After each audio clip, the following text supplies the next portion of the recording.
So the late, great Steve Jobs, just a little while ago, made the following statement, and this was before he passed. I think the biggest innovation of the 21st century will be at the intersection of biology and technology. A new era is beginning. Steve Jobs. Now, I have this discussion often. What makes drones disruptive? A little while ago, there were many headlines that said, drones, most disruptive thing to happen since sliced toast. But what is it that makes drones so special, so disruptive, right? Many times when I attend a conference like this, people stand up and they tell me, did you know that you can use drones for agriculture? Well, yes. Did you know that you can use it for security? Well, yes. Did you know you can use it for marine patrol, border patrol, and so on? And the answer to all those questions is yes. But what is it that gives drones that leading edge? What is it that makes them disruptive? Drones in themselves don't become disruptive until they are integrated with multiple disparate technologies that are disruptives in themselves. Together with drones, they provide you with disruptive potential. And I'd like to discuss one of the technology sectors that really, really influences drones. You may or may not be aware of it. I did introduce it at the drone conference last year, and that is the concept of biomimetics. Biomimetics is really a technology where we learn from nature and implement solutions based on what we observe in nature. Now, I've chosen a number of examples to demonstrate what I mean by this. So on your left there, you see a picture of a bee. Now, I don't know how many people know that we are on the verge of an ecological disaster. Bee population in the last 10 years has died out by 30%. We really genuinely need bees. It affects the produce market significantly.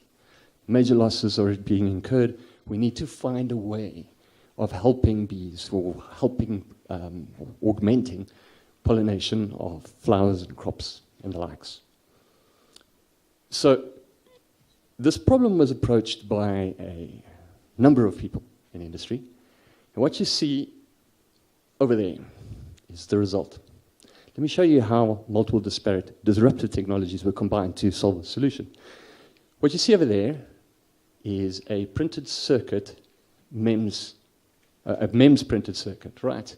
That little drone that you see over there is the size of a normal bee. It is constructed from multiple layers of carbon fiber, and the wings are made from carbon fiber as well, thinly laid. The Japanese developed a technology called Ionic Liquid Gel. Ionic Liquid Gel has an adhesive property that lasts for up to 8 years. You can turn it on, you can turn it off. So they took this little drone and they coated it with bristles and they coated it with Ionic Liquid Gel. And this little drone uses flapping wing propulsion, flies from flower to flower, and provides artificial pollination. Do we want to replace bees? Absolutely not. We are responsible, though, for the decrease in the bee population. So all this is to augment pollination at this point in time, giving the bee population a chance to recover. So the next example is this one. In nature, you'll find that the dragonfly is one of the nimblest, most maneuverable insects that you can find. So what can we learn from that? Well, a little while ago, in the micro-drone environment, we were all introduced to the black hornet. The black hornet is that tiny little drone that you see that can be held between your fingertips, and it's used by military forces for intelligence, surveillance, and reconnaissance. Over the hill, look-see, if you wish. But it has a small problem. It battles in windy conditions. So this company is a company in the UK which has developed that drone over there, which addresses that very specific problem. It's the same size as a black hornet. It's intended for the same purpose. And the way they resolved this problem was through the use of flapping wing propulsion, such as that of a dragonfly. And basically how it works is that the wings actually flap opposite to each other. Something like that. And what they found was that they have a micro drone that is extremely maneuverable, quiet, efficient, and excessively tolerant to turbulent air conditions. In other words, it can fly in the wind. Another example of biomimetics, something called, whoopsie daisy, apologies. Another example of biomimetics, something called foveated vision. And this is an imitation of how eagles would see prey from the air. Now, you may or may not know this, but an eagle can spot a rodent on the ground from 3.5 kilometers. That's equivalent to a person standing on a 10-story building and tracking an ant on the ground down below. How it works is making use of 3D printed technology of all things to create multiple lenses with varying fields of view. And these lenses, although it doesn't look like it in the picture, are about the size of a grain of salt. The images that these lenses produced are then cast onto a photosensitive device at the bottom there, and that's overlaid to give you images that look something like this. So if you look very carefully, you'll see that the peripheral vision is less resolution in your peripheral vision, but you can still see what's going on. However, the target that you're focusing on, right here in the center, is where you find maximal resolution. Foveated vision that is implemented through 3D printed circuits. Let's take a look at, last year I introduced the rowbird. This is a bird that was used to, it mimics a falcon or an eagle, also makes use of flapping propulsion, so if you ever take a look at the videos, it really looks like a bird of prey that's flying. It was initially introduced to drive birds away from airports, right? This is not something a pilot likes to see. The damage that is caused to airlines due to foreign object damage or due to bird strike is significant. And they found that by introducing this at the airport, it drives the birds away. Now, the reason I'm talking about this particular application today again is because they've moved on. They now make use of the same application in farming because they were losing tremendous amount of produce, fruit, for example, due to birds. So what they've learned as well is that if there is a predator within an area, before birds move in, they scout.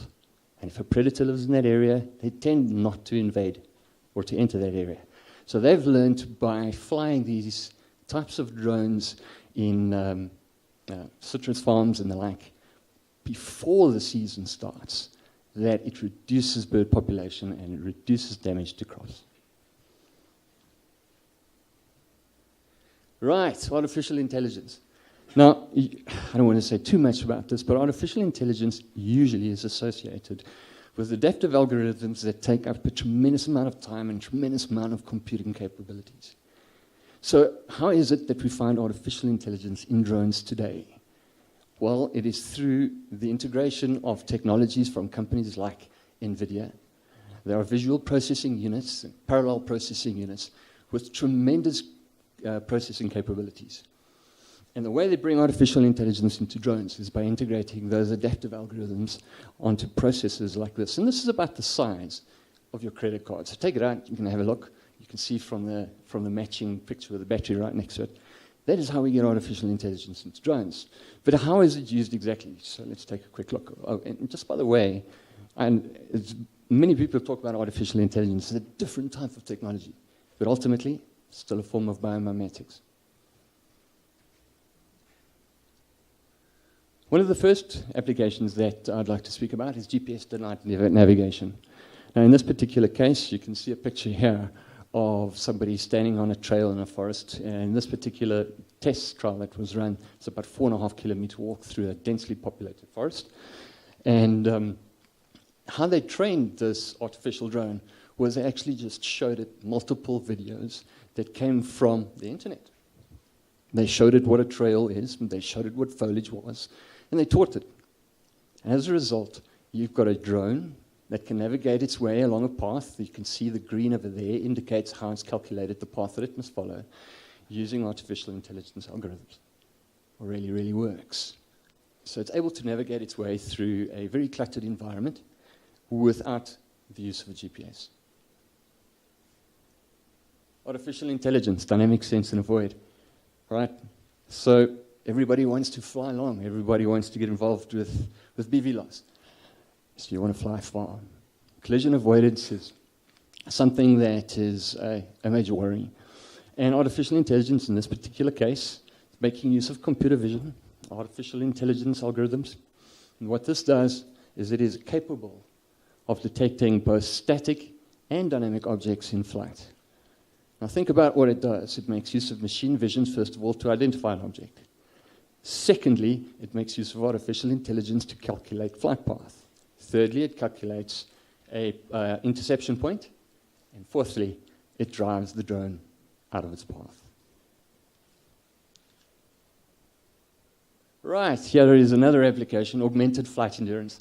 And this is another lesson that's been learned from birds, right? So artificial intelligence in this particular case is used to sense the environment and to determine where various thermals are. So everybody knows that birds tend to soar or fly using thermals, right? Arising air currents. In this particular case, this was actually done by Microsoft, they actually calculate where these, I beg your pardon, they actually calculate where these thermals are. And then they use artificial intelligence to calculate the flight path of the drone to drive it to the next thermal to keep it up in the air without further propulsion methods in aid. Finally, artificial intelligence inspection and defect analysis. I think this is a very, very obvious application. All right, making use of machine vision, you can do things like this. You can set up an instruction profile and you can run periodic inspections of infrastructure. And the nice thing about this is that you will always run the same inspection on the same article each and every time you do it. It gives you very, very, very accurate information on the steady deterioration of operational assets, such as in the oil and gas industry. Okay, and then finally, I know that somebody will be speaking about this or already has, artificial intelligence in process automation. The easiest way to demonstrate this, over here you've got drones make use of artificial intelligence. It has barcode scanners on it. It is fully autonomous, sense and avoid capabilities, navigates its way through the clutter of a warehouse, and is able to take stock, count inventory, take into account location of inventory, and relay that back to a back-end system. Alternatively, you can swap that around. You can provide it with a barcode, and it can go and find that specific item for you.